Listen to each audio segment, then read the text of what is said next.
ഈ എല്ലാ ബഡ്ജറ്റുകളും നമ്മുടെ നാടിനെ മുന്നോട്ട് കൊണ്ടുപോകാൻ സഹായകരമായ ബഡ്ജറ്റുകളായിരിക്കും. നമ്മുടെ എല്ലാ മേഖലയിലും ജനങ്ങൾക്ക്, ഏറ്റവും സാധാരണക്കാരായ തൊഴിലാളികൾ, നമ്മുടെ കൊച്ചു കുട്ടികൾ മുതൽ ആബാലവൃദ്ധം നമ്മൾ പറയുന്ന പോലെ പ്രായമുള്ള വയോജനങ്ങൾ ഉൾപ്പെടെ എല്ലാവരുടെയും കാര്യങ്ങൾ അഡ്രസ്സ് ചെയ്യുന്ന കാര്യങ്ങൾ ഉണ്ടാവും. കൂടുതൽ തൊഴിലവസരം ഉണ്ടാവണം. നമ്മുടെ നാട്ടിൽ തന്നെ കൂടുതൽ ആളുകൾ നിൽക്കണം. ലോക സാഹചര്യത്തിൽ ഇന്ന് കുറച്ചുകൂടി നമ്മൾ സ്വന്തം കാലിൽ നിൽക്കാൻ ഇനി ശ്രമിക്കണം. കാരണം ഞാൻ പറയുന്നത് താരിഫ് വാർ, ഇപ്പോൾ യൂറോപ്യൻ യൂണിയനുമായിട്ടുള്ള എഗ്രിമെൻറ്റ്, വിദേശത്ത് ധാരാളം പേരൊക്കെ നമ്മൾ പോകുന്നുണ്ട്. അവരൊക്കെ പോകുമ്പോൾ നമ്മുടെ നാട്ടിലെ എക്കണോമി കൂടി മെച്ചപ്പെടണം. നമ്മൾ ഘട്ടം ഘട്ടമായി ചെയ്തു വന്നിട്ടുള്ള കാര്യങ്ങൾ കൂടുതൽ ശക്തമാക്കണം. കൂടുതൽ നല്ലൊരു കേരളം കെട്ടിപ്പടുക്കാൻ വേണ്ടിയിട്ടുള്ള ശ്രമങ്ങളുണ്ടാവും. ക്ഷേമ പെൻഷന്റെ കാര്യത്തിൽ ഒരു കാര്യത്തിനകത്തും വേറെ ഇപ്പോൾ ഒന്നും പറയാൻ പാടില്ല. കാരണം ഇതിനകത്ത്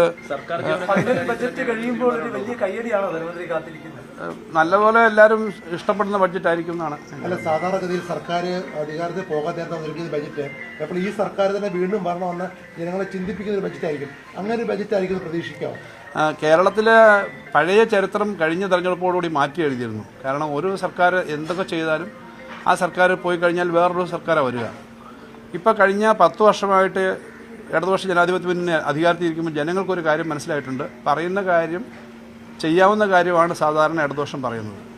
പറയുന്ന കാര്യങ്ങൾ ചെയ്യും. അപ്പോൾ ചെയ്യാവുന്ന കാര്യം പറയും, പറയുന്ന കാര്യങ്ങൾ ചെയ്യും. അത് തുടർച്ചയുണ്ടാവണം. ആ തുടർച്ചയുടെ അടിസ്ഥാനത്തിൽ നല്ല മാറ്റം എല്ലാവർക്കും പ്രകടനത്തിൽ വന്ന് കണ്ടിട്ടുണ്ട്, അനുഭവത്തിലുണ്ട്.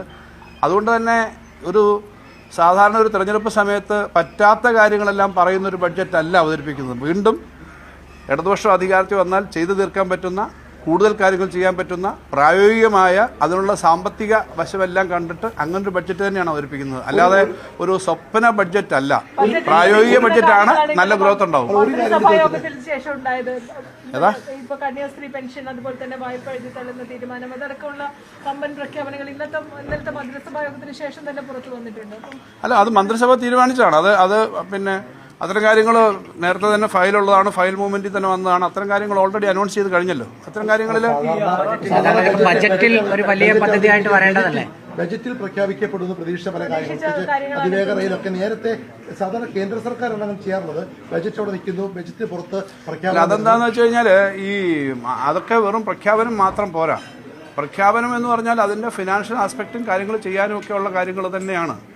പക്ഷെ അതൊരു വലിയ പോളിസി എന്ന നിലയിൽ ഞങ്ങൾ എത്ര മാസമായിട്ട് അതിനെപ്പറ്റി ചർച്ച ചെയ്യുന്നുണ്ട്. ഒരു 6-8 മാസമായെങ്കിലും ഈ RRTS പോലുള്ള കാര്യങ്ങൾ കേന്ദ്രമന്ത്രിയായിട്ട് അവരുടെ ടീം വന്നും ഒക്കെ ചർച്ച നടക്കുന്നുണ്ട്. അല്ലാതെ അതുതന്നെയാണ് ഞങ്ങളുടെ ബഡ്ജറ്റ് സീരിയസ് ആണെന്നുള്ളതിൻ്റെ ഉദാഹരണം.